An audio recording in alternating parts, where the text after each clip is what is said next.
ఛత్తీస్గఢ్లో encounter continue అవుతోంది. నిన్న బీజాపూర్లో భద్రతా బలగాలు మావోయిస్టులకు మధ్య కాల్పులు జరిగాయి. 2 మావోయిస్టులు చనిపోయారు. నిన్న గరియాబంద్ జిల్లాలో జరిగిన ఎన్కౌంటర్లో 10 మంది మావోయిస్టులు చనిపోయారు. మృతుల్లో మావోయిస్టు నాయకుడు బాలకృష్ణ అలియాస్ మనోజ్ ఉన్నారు. బాలకృష్ణ అలియాస్ మనోజ్ది తెలంగాణ జిల్లాలోని భూపాలపల్లి జిల్లా గణపురం మండలం. మావోయిస్టు కోసం కూంబింగ్ కొనసాగుతున్నాయి. ఇక ఇదే అంశానికి సంబంధించి మరిన్ని డీటెయిల్స్ ధనరాజ్ అందిస్తారు. ధనరాజ్, ఎన్కౌంటర్ కి సంబంధించి అప్డేట్స్ ఏంటి?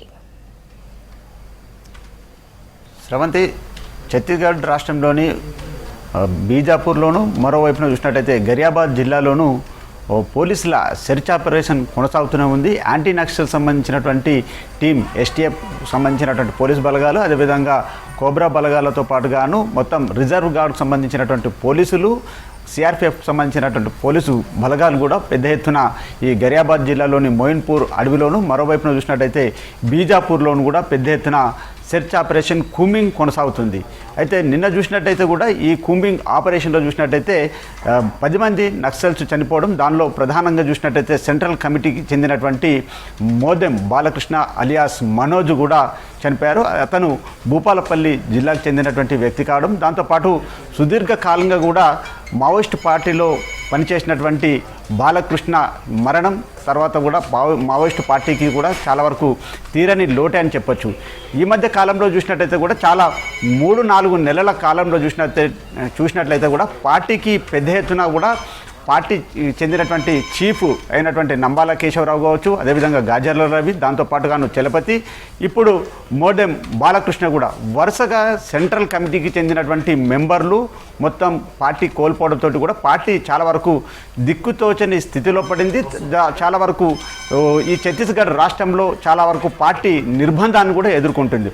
ఓవైపులో చూసినట్టయితే సెంట్రల్ చెందినటువంటి అంటే హోమ్ మినిస్టర్ ఆదేశాల మేరకు చూసినట్టయితే కగార్ ఆపరేషన్ చాలా వరకు దూకుడు పెంచుతూనే పోతుంది. ఓవైపున ఇప్పటికే దేశవ్యాప్తంగా ఉన్నటువంటి నక్సల్స్ను ఏరివేసేందుకు గాను ఆపరేషన్ కగార్ పేరుతో కావచ్చు, యాంటీ నక్సల్ ఆపరేషన్ పేరుతో కూడా మొత్తం ఈ ఛత్తీస్గఢ్ దండకారణ్యంలో ఉన్నటువంటి బీజాపూర్, నారాయణపూర్తో పాటుగాను గరియాబాద్ జిల్లా, ఇప్పుడు బీజాపూర్ జిల్లాలో కూడా ఈ మొత్తం దట్టమైనటువంటి అడవులతో పాటుగాను నేషనల్ పార్క్లో ఉన్నటువంటి మొత్తం పెద్ద ఎత్తున నక్సల్స్ స్థావరాలు, డెన్లు ఉన్నాయి కాబట్టి దానిపైన ప్రధానంగా దృష్టి పెట్టారు. ఇక పెద్ద ఎత్తున కేంద్ర బలగాలు కూడా, పారామిలిటరీ బలగాలు పెద్ద ఎత్తున హై టెక్నాలజీని, డ్రోన్ కెమెరాలను, వివిధ సంబంధించినటువంటి ఆయుధ సంపత్తినంతా ఉపయోగించి మావోయిస్టులను పూర్తిగా చుట్టుముట్టి వాళ్ళపైన కూడా కాల్పులకు తెగబడుతూ కూడా ఇక ఎదురు పడినటువంటి నక్సల్స్ను కూడా ఏరివేతలో భాగంగానే ఆపరేషన్ కగార్ ముందుకు వెళ్తుంది. దీనిలో భాగంగా చూసినట్టయితే నిన్న ఒక గరియాబాద్ జిల్లాలోని మొయిన్పూర్ అడవిలోనే 10 మంది నక్సల్స్ హతమయ్యారు. మరోవైపున చూసినట్టయితే ఇప్పుడు బీజాపూర్ జరుగుతున్నటువంటి ఎన్కౌంటర్లో కూడా 2 నక్సల్స్ కోల్పోవడం చాలా వరకు పార్టీ తీవ్రమైనటువంటి నష్టాన్ని చూస్తుంది. మరోవైపున చూసినట్టయితే రీసెంట్లీగానే అంటే పార్టీకి చీఫ్గా తిరుపతి కూడా ఎన్నిక కావడం, ఆ తర్వాత పార్టీకి సంబంధించినటువంటి దిశానిర్దేశం చేసేటువంటి క్రమంలోనే ఒక్కసారిగా అంటే పార్టీకి నంబాల కేశవరావు మృతి తర్వాత ఆయన స్థానాన్ని కూడా ఇటు తిరుపతి పార్టీకి చీఫ్ కమాండర్గా వ్యవహరిస్తున్నటువంటి క్రమంలో మొత్తం ఒక వారం రోజులు కూడా గడపనటువంటి సిచ్యువేషన్లోనే పార్టీ మరో 12 మందిని కోల్పోవడం పార్టీకి తీరనటువంటి నష్టం అని చెప్పొచ్చు. మరోవైపున చూసినట్టయితే ఇక తిరుపతి చీఫ్గా కొనసాగుతున్నటువంటి క్రమంలోనే పార్టీకి దిశానిర్దేశం చేసేటువంటి దశలోనే కొత్త రిక్రూట్మెంట్కి సంబంధించి ఏ విధమైన ఆలోచన చేయాలి, ఓవైపున దేశవ్యాప్తంగా మావోయిస్టులకు సంబంధించినటువంటి కగార్ ఆపరేషన్ తోటి కూడా పార్టీ పూర్తిగా పట్టుకోల్పోతున్నటువంటి దశలో ఇలా వరుస ఎన్కౌంటర్లతోటి పార్టీ చాలా తీవ్రమైనటువంటి నిర్బంధాన్ని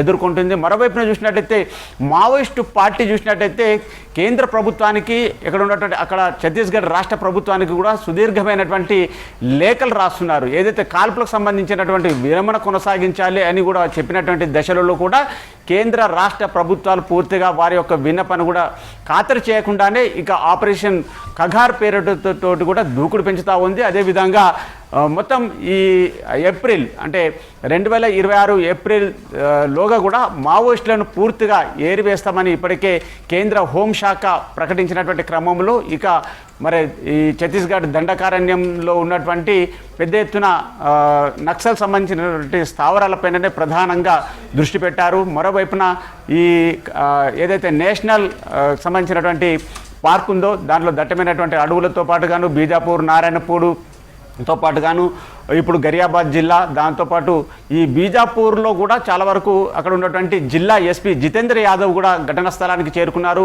మావోయిస్టులు మృతి చెందినటువంటి ఘటనా స్థలంలో 2 మృతదేహాలను కూడా స్వాధీనం చేసుకున్నారు. వారికి సంబంధించినటువంటి పూర్తి పంచనామా కొనసాగిస్తున్నారు. వారిపైన ఏమైనా రివార్డు ఉందా, వీళ్ళు అంటే ఒడిశా, ఛత్తీస్గఢ్ ఇటు ఓ వైపున చూసినట్టయితే మహారాష్ట్రకు సంబంధించినటువంటి బార్డర్లో వీళ్ళు పనిచేస్తున్నారు కాబట్టి వారి యొక్క మావోయిస్టు పార్టీలో వీళ్ళ యొక్క రోల్ ఏ విధంగా ఉందనే విషయంపైన కూడా ఇప్పటికే జిల్లా ఎస్పీ జితేందర్ యాదవ్ చేరుకొని పూర్తిగా పరిశీలిస్తున్నారు. ఇంకా ఎన్కౌంటర్ కూడా ఎదురుకాల్పులు కొనసాగుతూనే ఉన్నాయి. మరి ఈ ఎన్కౌంటర్ విషయాలపైన కూడా జిల్లా ఎస్పీ జితేందర్ యాదవ్ పూర్తి ప్రకటన కూడా రానుంది.